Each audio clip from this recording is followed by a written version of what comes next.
child who survived, who isn't scared to paint, and who isn't scared to fly, who's got the heart of a lion in the beautiful mind. Hey friends, welcome to my YouTube channel. In today's video, I'm going to show you a hack on how to create simple cells with my new product available in my Etsy shop called Simply Cells. It's actually a silicone alternative and is oil-free, environmentally friendly, and will save you a shit ton of time finishing your work. So you can apply it with a toothpick, a skewer, a comb.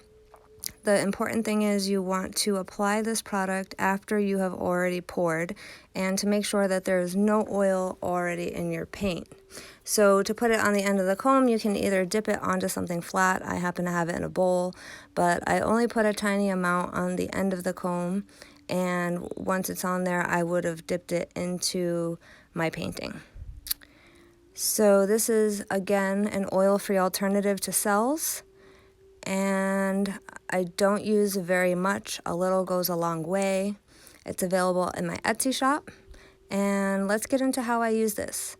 If you like this video, make sure to subscribe to my channel, like the video, comment below, and also if you use this technique, please tag me. You can hashtag live out of love. I'd love to see what you guys create. Do you simply want cells? You can find it in my Etsy shop by following the link in the description. So for this technique, I'm going to do a swipe, and I'm going to swipe with white. I have pre-mixed my paint with pouring medium and acrylic. There's no silicone in any of my colors. I'm starting with my white because I like to have my swipe color touch the canvas. Whether that's actually a thing or not, I'm not sure. It could just be a personal thing, but I don't like the colors that I'm going to swipe over end up under the swipe color. So I always put the swipe color on first, and that kind of just holds its spot so nothing else goes there.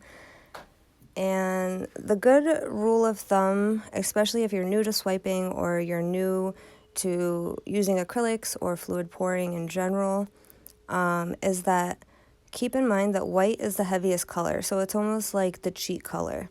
You can always use white to create effects because it's heavier than all the other pigments of paint, and so you'll start to create sinking and rising of your paints. So when I swipe the white over, because it's heavier, it's going to naturally want to sink, and that will make the colors underneath it rise. It's a little chemistry, it's a little science, it's a little fly by the seat of your pants. So I chose to layer this canvas in a diagonal. You can go horizontal, you can go vertical, there's no rules. If you're new, you may only want to pick maybe 3 colors in your swipe color. If you use too many colors and you're not familiar with how they react, you'll get mud, and it will just be brown, and it won't be anything that you really want it to be. It will also affect the way your cells come out. So if you space your lines further apart, you'll notice that you'll get more colors as far as when you swipe, you'll have more of an area of color than one other. So if you come a little closer, it gives it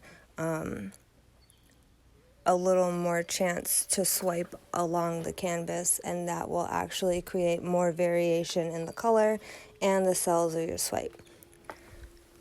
So for this, and if you're new to fluid pouring and you're not familiar with the basics, you're not familiar with the products, in the description below I have a link that links you to sign up for my free fluid acrylic basics and fundamental tutorial, and that just kind of goes over products, what I use.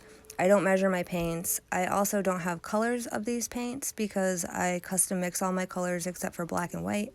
I can tell you the white is a Liquitex. It's titanium white, and the reason I choose titanium white is because I know that it's heavier than all the other paints, and so I use it specifically to create, like I said, that rise and sinking effect of the paints.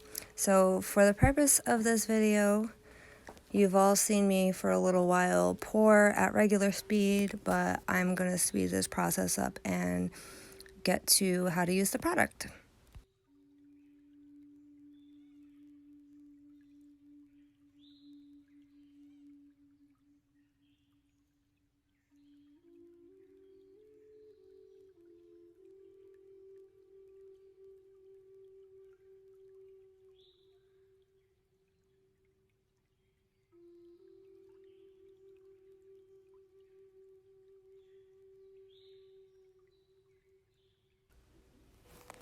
Okay, so now that I have the canvas all poured, I make sure the edges are covered, and then I use my torch. A lot of people ask me about this. I use a torch to pop air bubbles.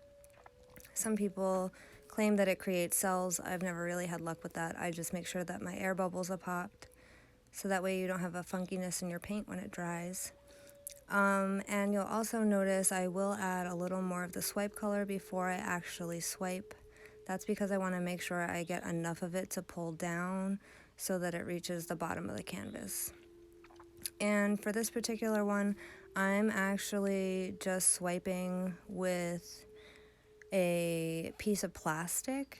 I know that sounds kind of strange, but sometimes I don't use my palette knife because it's too heavy, and I find that the lighter the touch when you swipe, the better it is. So I just use plastic because it's lightweight, and I lay it on the white first, and I make sure that the plastic is touching all of the swipe color before I start to pull. And I make sure to pull super slow. You also want to be mindful of the angle of your hands. If you have them too much at an angle, you'll scrape too much paint. If you don't have them at enough of an angle, you won't get enough paint. And you'll notice that as I'm swiping, there's already cells creating. And this is before I've added any product. There's no oil.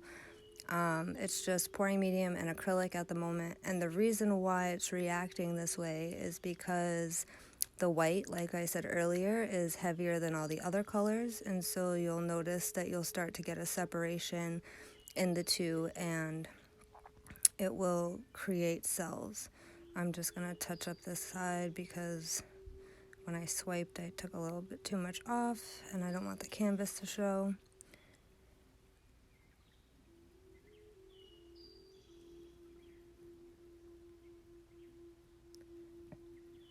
And you can see already those cells have grown significantly. And again, nothing in my paint. So after you get the sides covered, and you get the swipe to where you want it, and I'm sure you could probably do this with a dirty pour. The main focus here is that you add the product of Simply Cells after you pour and after you get your canvas to kind of where you want it. So now I have that big white spot.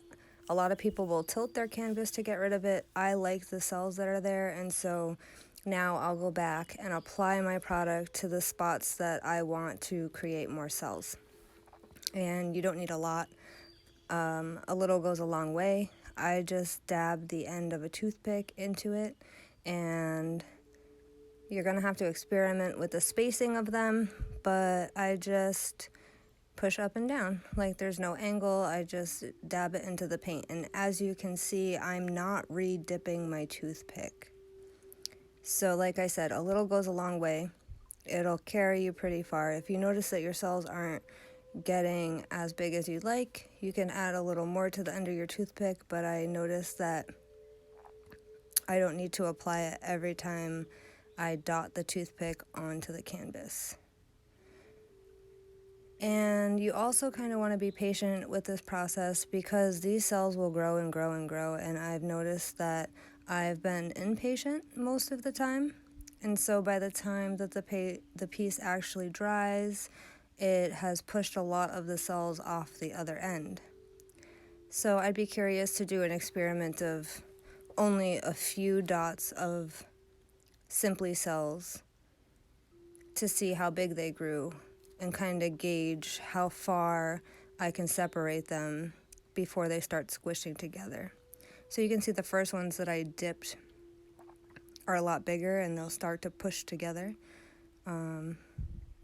And right now I'm going to just keep on dotting, and you can get sucked into the rhythm of doing too much. I know us as fluid artists can tend to be that way, where we can't leave a piece alone.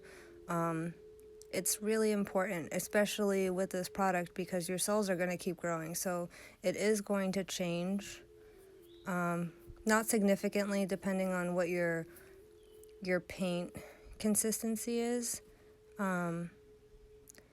But yeah, you do want to just be mindful of, it changing, it's spreading, it's going to continue to grow. So by stopping when you think that, you're at a good spot, you get that intuitive feeling. Most of the time we usually work through it and we keep touching it, and we realize later, especially me with my videos, that I should have stopped 20 tilts ago and I didn't. So I'm really mindful about, stopping when I can. So I'll speed this up and we can go from there.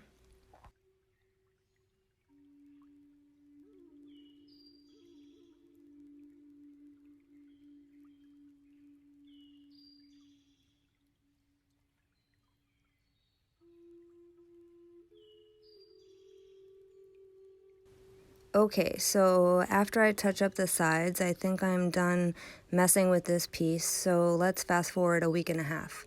This is after the top coat of resin was applied. When I cleaned this piece from the Simply cells on my canvas, I just used warm water and a paper towel. I did use a dry paper towel after I was done wiping it down to pick up any of the excess moisture that may have been left on the canvas surface. I only sealed it with one coat of sealer before I top coated with resin. Stay tuned for the video of the finished piece. If you're interested in trying my mixture for Simply Cells, you can find it on my Etsy shop. If you guys enjoyed this video, make sure to like it and comment below. And also subscribe to my channel. I have a bunch of other fluid art hacks on there that are super great for saving time. And let's take a look at the metallics in this piece. So here's this test piece in natural light. I custom mixed all the colors, and as you can see, the finish is flawless. There's no bald spots from silicone, and all it took was some water and a paper towel. So if you like this video, like and subscribe. Make sure to pick yourself up a bottle of Simply Cells on my Etsy shop, and I hope you all have a great day. Seems like the more time passes, the less I know.